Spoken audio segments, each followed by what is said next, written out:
Purgatorio is the second part of Dante's Divine Comedy, following the Inferno and preceding the Paradiso.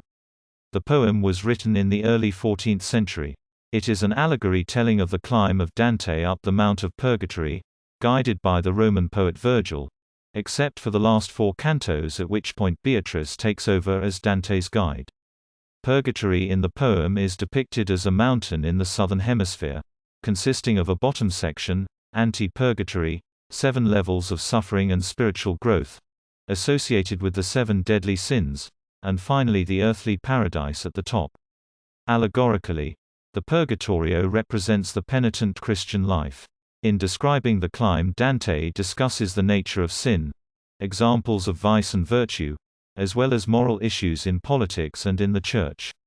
The poem outlines a theory that all sins arise from love, either perverted love directed towards others' harm, or deficient love, or the disordered or excessive love of good things.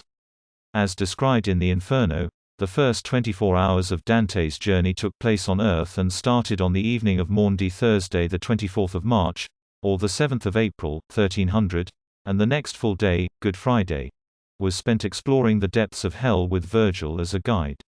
Dante and Virgil spent the next day ascending from hell to see the stars. They arrive at the shore of the mountain of Purgatory, the only land in the southern hemisphere, at 6 a.m. on Easter Sunday, which is 6 p.m. on Sunday in Jerusalem, since the 2 points are antipodal. Dante describes hell as existing underneath Jerusalem, having been created by the impact of Lucifer's fall. The mountain of Purgatory was created by a displacement of rock caused by the same event.